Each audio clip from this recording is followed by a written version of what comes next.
Good morning, Brian with Grand Roofing, bringing you a quick video inspection on a roof estimate I'm getting ready to figure, or am I?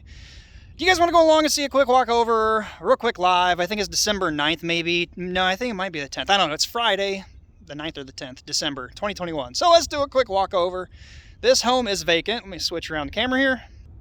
At least I believe it to be vacant. It looked like there's a real estate sign outside. Got a call to do an estimate for steel. I don't know about you guys. Actually, if you guys are contractors, let me know down in the comments down below. Do you just do a remote estimate, throw a high price per square, or do you go up and show up to every job? Do you try to be a salesman and sell your brand, your company to the homeowner? Let me know down below. No one's here. I asked the guy when I talked to him on the phone if I could just work it in when I was heading down this way. He said sure. Upon arrival, it looks vacant. Like I said, real estate sign out there. No one to talk to, no one here. We're going to go around and look through a few things, various areas of this property. Give you my opinion why it's not a good idea to do a roof over. And if you do, just plan on a much bigger build down the road. And I'll go over why. Because contractors don't want to get into a job like this unless they're going to make some pretty good money. Because it's going to take a lot of time, a lot of trash, a lot of labor. So let's just go through a few of these things. If you're considering a roof over, maybe you might want to watch this and it might make you consider otherwise. Or at the very least, give you some pointers on what you need to do to have a somewhat successful roof over. All right, switch camera around. Okay, this is like a covered porch. Looks like they're going to tear it down based on the cut down here. And there's some serious rotted spots. I did walk around the back side of the house back here, getting some overall photos of the roof. Gotta be careful, it's a little drizzly and damp out today. Actually, before I get to that, let's look at this right here. This is a open cut valley. This is just a standard mill finish aluminum. Not very thick, not sufficient. I could step on this and just step through it. Also not a good idea to put just nails in there. Even more importantly, not a good idea to plan your new construction roof addition, which this garage looks to be built on at a later point, right into a valley with a riser pole. Not a good way to have a riser, or any pole for that matter, pipe, to come through the middle of a valley. Can they be roofed okay? Yes, by seriously lacing everything at the bottom, putting your flange on, which this doesn't even have. They could have put a retro boot on and then laced around it. Used a lot of ice and water, but this is not what you use. This is spray foam. This is more spray foam. Yeah, see? Spray foam with possibly Flex Seal on top. Not good. Not very good option. Not a good place to build this. Anyway. Okay, so this is the only section that appears to be one layer. Everything else appears to be 2 or 3 layer, possibly 3 layer. Let's jump down here. If you're gonna do a roof over, make sure whatever it is that has flashing, skylights, pipe boots, soil vent pipe, riser, chimney, anything that has flashing, you need to tuck under your bottom piece of flashing. What's going on here is water coming off of the dome skylight, which is past its life, is now running right under this layer of shingles, causing it to rot out over time, getting into the nail holes, causing it to rot. Same with this one over here. I happen to see this just stepping down. Looks like maybe they had one more tab that came out. Wasn't tucked under very far.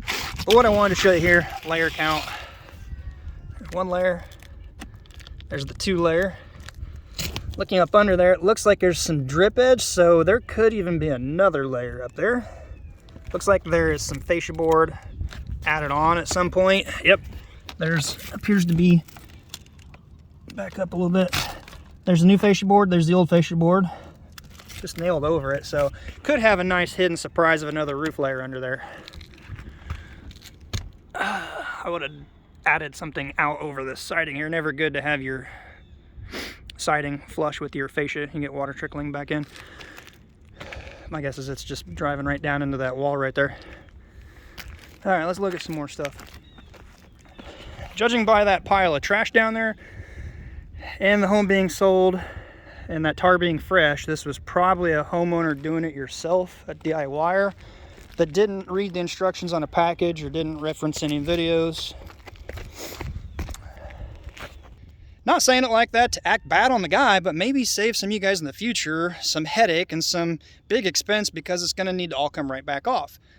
Let's check out this tar and why I think it's pretty daggone fresh and new. So looking at the tar here, It is super fresh. It's just got dry on the top coating. It's still wet underneath. This is pretty fresh. I don't know if maybe they had a potential buyer looking at this and like, oh no, this is bad, and then they came up after the fact and just gooped it up or caulking, or if this was pretty new and that was their attempt. This is, I don't know, it doesn't even appear to be a laced valley. It's just, there's a big hump of something under it. There is shingles that were appearing to want to cross over to have cut, but they didn't cross over enough. They're just barely tucked under areas on this side, which isn't going to do anything when you get water pouring under it in these drip grooves. Wow, look at this. I don't know that they have this tucked on anything. It appears they cut it even. I don't know why. Maybe it's cracked. Maybe it's old and they tried to reuse it. This definitely looks older than it should for the newness of this roof. This little vent flashing pipe here, stuck down really good. I'm gonna bet a check on it that they just threw it down and then roofed over it. New do-it-yourself or common mistakes. Let's check. Typically they don't use starter. Bingo, no starter. They do have some what appears to be like a Gray's ice and water, which is stuck pretty good. Could have come lower. Yeah, there's a piece of flashing right here. Let's check that out. It's not overlapped, so water could trickle in right here, rotting out the wood. See if I can get down here and bend that up just a little bit, peek under. Looks like plywood. It's a pretty penny in plywood if they did this past summer. It's now going to go bad. Half tab pattern, not a good one. You got to really watch your nail placement if you're doing half tab. Why would you stop right here? You're only like 3 square. Why not just finish it out? And it's a horrible job of tucking it in. Let's check out. I saw a brow over here that caught my eye. Something on the brow. Let's look at the brow here. Okay. Yeah, there's like, here's one layer. Green, obviously different color shingle. There's 2 layer. And it appears to even be an older. Yeah, that's a standard old 3-tab. This one down here is green too, but if you can see that wavy line in this, that's a really old shingle. So there's 3 layers right here on this brow. Oh, no drip edge on the gable, just paper hanging out. Hey, they used synthetic. That's good. Too bad it's got to come off. Let's check out over up here. 1 layer, 2 layer. Let me see up under there. Is there more? Let's see my 2 layer. I'm trying to do this hanging over without being able to see my screen. Yep, there's another layer. Appears to be back in there. With thin 3/8 plywood. You can't put a roof over this. Here in Indiana, you're allowed 2 layers. So if you have 1 existing layer, you can put 1 on it. If you have 1 layer asphalt, you can put 1 on it. Not a fan of that. Why I don't recommend it? Because asphalt will degrade with heat. A lot of high heat. Well, some of you might say otherwise, but it's going to retain so much more heat because of the mass that's heating it up. So it's probably going to wear its life expectancy out prematurely. That's why I don't advise it. More importantly, you're kicking a bigger bill on labor down the road, shorter lifespan, more trash. Just, it's going to be a bigger bill down the road. So try to maybe think that part through. You got to weigh your options here. Steel. You can successfully put steel over 1 layer. 1 layer, not 2, not 3. Not a good idea. Steel reacts a little different. It's not going to heat up and degrade like asphalt does. So I wouldn't hesitate to put steel over. Actually, we've done a few of those.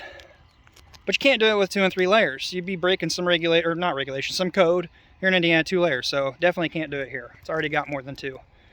More importantly, the mess you're going to have to put it on. All right, so to kind of wrap this up here, there's no one here, no one to talk to. I'm guessing that's going to get tore down. You can see that wave pretty good here now. Let's look at that. Zoomy zoom. Yeah, that's in bad shape. All right, so I'm not even going to take time to measure everything accurate for steel. What I'm going to do is go to Google Earth in my truck, do a quick perimeter sketch. As long as I can see the property, pretty easy. Looks like I should. There's no trees that are going to obscure it. Maybe a little corner piece here. I'll leave a card later up in the top here where you can reference this video where I did a year or so ago on Google Maps. How you can do a quick rough sketch. Know the common pitch of the roof. So everything on this property is about a 612, excluding the part I'm standing on. But even if you use Eagle View quick square, they're going to take the predominant pitch. So don't go all crazy and try to be like, well, this little piece is 412 pitch. And just get the common predominant pitch, multiply it by the pitch factor. Since I'm not editing this, it's going to go straight up to YouTube from my phone when I hit Marion County with 5G. So you might be able to watch this later today, Friday, December 10th, I think it is. Somewhere around there. I'll leave a little description down below where the predominant pitch, or go reference that video. Then at that point you can figure in how much you need because of the pitch, taking it from a 2D sketch to a 3D. And then you might figure, if you're going to do shingles, a 10% waste calculation if you got a lot of cut hips or valleys. If it's really cut up, a lot of waste, maybe a little higher. If it's not, and just straight gable runs, maybe a little less. Get you in the ballpark. Watch that video, check it out, it's pretty good. It's free. By the way, give it a thumbs up too. Give this one a thumbs up. Yeah, so I can't go around and just measure every section. Maybe not that one. All these. Because there's so many different layers and hangovers, you can't get an accurate measurement for steel. There's some whoop-de-doos to this, some really hills. I'm not going to figure it unless I figure a high price per square. It really needs tore down before I actually measure the steel cuts. Or go long and trim everything off, but whatever. That's beyond the scope of this video. I'm not gonna do it. I'll get a really rough squareage, figure a high price per square. If we get the job, then I'll put more time into it. Sometimes you just gotta draw a line. There's a lot of labor involved in this one. And if you roof over again, there's gonna be even more down the road. That's why when we get calls, I don't like saying this because you might watch us from Peru, Indiana, or Logansport, Indiana. When I get a phone call from there, it's really dreaded. We try not to work in those towns. Most any home in the city, the older parts, they're going to be Casa de la Brujas, as we say. Houses of the witch house. They're nasty, gnarly houses to work on. We don't like doing them. 10 layer, 7 layer, pretty common in those areas. I've seen 14 layer in Logansport. We don't like them. Lot of labor. So if you're a do-it-yourselfer, read the instructions, watch a few videos, use some common sense. If you're going to do a roof over, really pay attention and tuck your flashing. If you want to figure price per square, do a quick square, watch the video up here on Google Maps. If you like the videos, give them a thumbs up. Let me know what you want to see. Please, it really does help the channel if you give it a thumbs up. Share it with somebody, looking at getting a roof done. Consider subscribing, and until next time, be safe. We'll see you then.